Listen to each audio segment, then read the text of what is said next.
Hello guys, this is Sandra here. Welcome back to my channel, or if you're new here, welcome. It's lovely to have you here.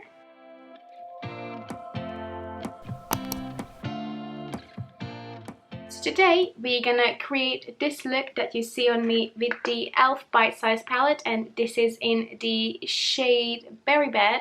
So if you want to see how I got this look, and also I included a cheeky little single eyeshadow from Urban Decay, then please keep on watching. I'm not gonna keep you longer, we're just gonna straight hop in today.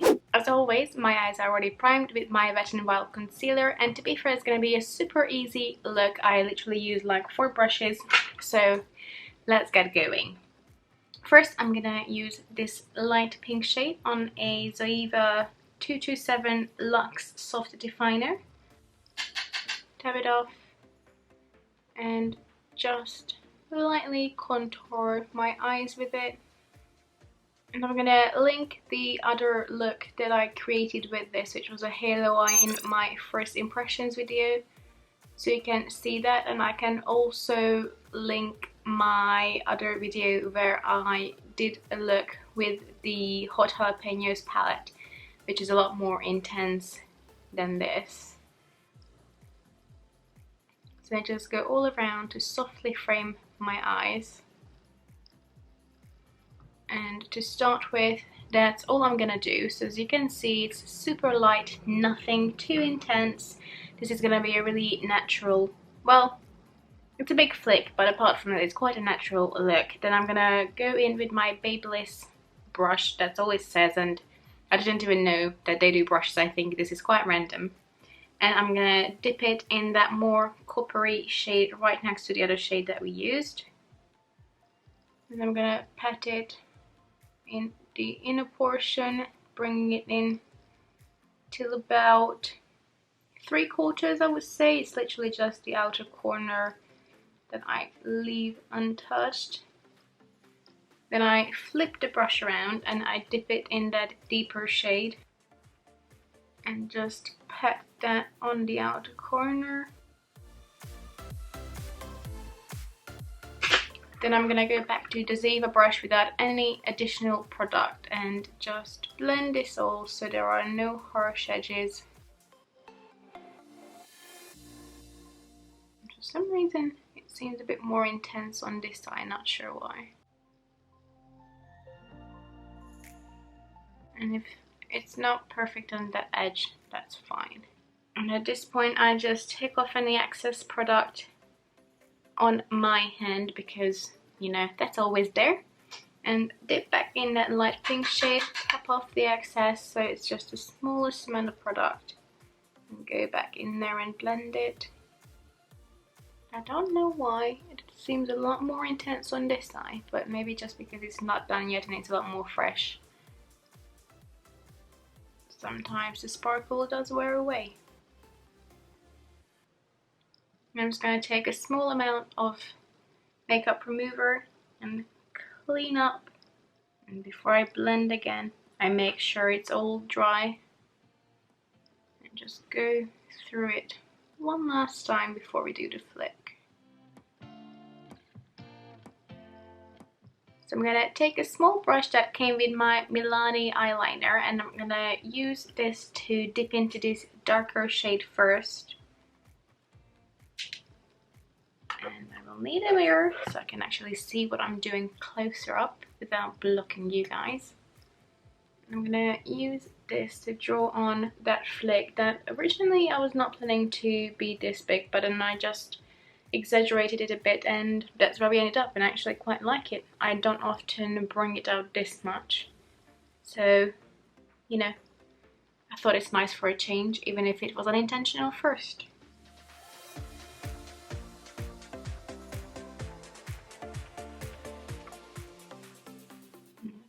So I'll have to clean up, and that's okay.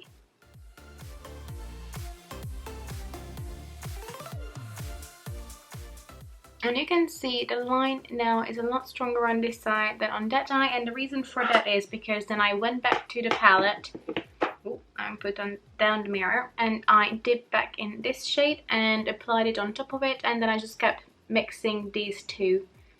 until I got a finish that I was happy with, that was there, but not as strong as this one. Oh my god, I'm holding this up for a mirror. Not gonna happen. So let me just do that now.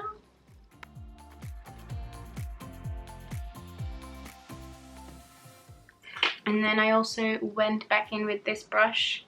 Again, I take off the excess product on my wrist and just sort of blend over it a little bit more, just like pressing down on it. And I feel like this side's a bit stronger, so I will go back to that side to even it out. Sometimes it's easier to do both eyes at the same time for this exact same reason. And then I also went back in with the Babyliss brush and dipped it in this shade if I felt like the outer corner got a bit lost. And then blend. For the inner corner and the brow bone I used another palette, but only because I know that this is the eyeshadow palette that I will use for my highlighter as well. I really enjoyed it that way lately. So on my cheeks I will probably mix this goldy shade with the pink, but for my inner corner and my brow bone I'm gonna use a slightly different combination. If I can find the brush I used. Ah, there we go. So for my brow bone I mixed Standoffish with Stubborn from the Balm Nude Dude palette, because I don't want it to be too intense for my brow bone, and if I would just use the shiny shade it could be too much. And then I took the brush that I used for my crease and blended over it so it's not too harsh. You can definitely see there's a bit of a glow there now. And then for the inner corner I just used the shade Standoffish, which is this pink shimmery shade, or like a champagne-y shade with a slight pink tint to it. So I use that for my inner corner. And I use this pencil brush because the other ones are still drying, so I had to then take the blending brush from Zoeva to sort of blend it in there so it's not that harsh. And I feel like I need a tiniest touch more.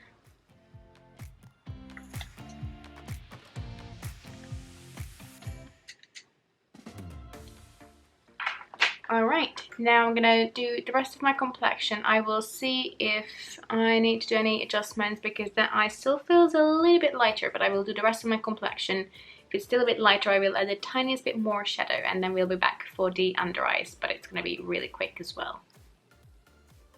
Okay, so if you can ignore the fact that now we're switching eyes because I don't know, I started doing up the wrong eye. So we just quickly jump over to this one. So I decided to pull in another product apart from the eyeshadow palette just because it's so small and I wanted to. So I went for my Urban Decay Solstice eyeshadow because I thought, you know what, when is it a good time to pull in singles if not with a tiny palette? And as you can see, well, hopefully just adds a little bit more dimension, a little bit of a greeny, bluey, purpley tint to the lids and shed loads more shimmer, which is always good in my books. So I'm gonna just take this, and what I did, I just took my ring finger, swirled it around generously, and just patted it on my eyelid because I don't know, I decided why not. I don't use my singles as often as I should, and I feel like this shade, because it has a ready base to it, it's the perfect companion. And then I just take the blending brush and just blend it a little bit, and voila, it's really nice and even more shimmery on top, which I always like. Then for the lower lash line, what did I use? For the lower lash line, I went in with the pencil brush that I used in the inner corner. I just cleaned it in between on a tissue, and then I went into the lightest shade. It's a bit powdery, but it's okay. So I just take this and run it all along my lash line on the bottom. Going back in a little bit more. And then I took again the big brush just to run it along there. Make sure it's nice and blended. Then I took the same brush as we used for the liner from Milani and dipped it in the darkest shade and just gave my eyes a tiniest bit more definition on the outer corner.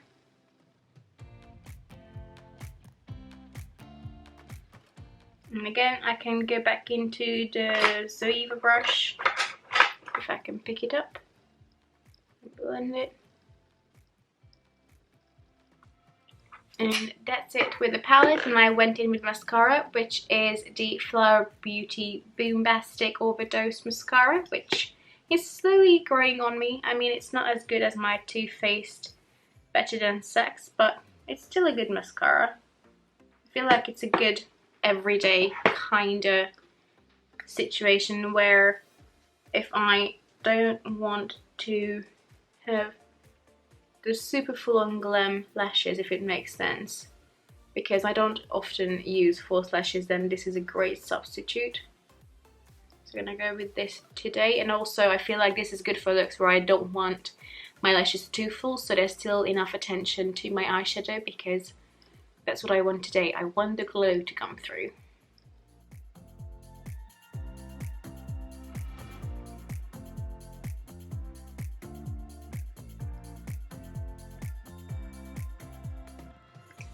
And as a last step, I went in with a nude eyeliner. This is the Isadora Inliner Kajal in the shade 49 Nude, just so there's something a bit more brightening in there. Let me reapply it here. And boom, we're done. Let me just get my hair out. Ooh, can we just take a look at how beautiful those two eyeshadows are as a highlighter. Look at that glow. And also I don't have any ring light or anything, so it's just by natural light. So nice. So this is the finished look for today's video. I quite like it. It's just super glowy, which I always feel like is really appropriate when summer is coming, although I always love a glowy look, but you know, especially when summer is coming, I feel like it's super appropriate. And I don't know, it just felt nice to pull in a single eyeshadow alongside a palette, which I don't often do, but again, this is a red base and I wanted to use it. I feel like it gives a bit more versatility to this palette as well, because at the end of the day, this only has 4 shades, and yes, it's super affordable. You can always just, you know, add a little bit more variety if you use it together with something else. And I really like how it turned out. But let me know what you think. And again, the video with my green version of this palette will be up as well. That's a bit more of an intricate look. But for now, I'm gonna go. If you like this video, please give it a thumbs up, and please consider subscribing. It would mean so much to me. I post videos every Monday, Wednesday and Friday, and I have the occasional Saturday videos as well. And about every second or third Friday, I have these videos where I take one of my eyeshadow palettes, either newer or, you know, older, and I create a look with it. But for now, I'm gonna go. I hope you have a lovely day, and bye bye.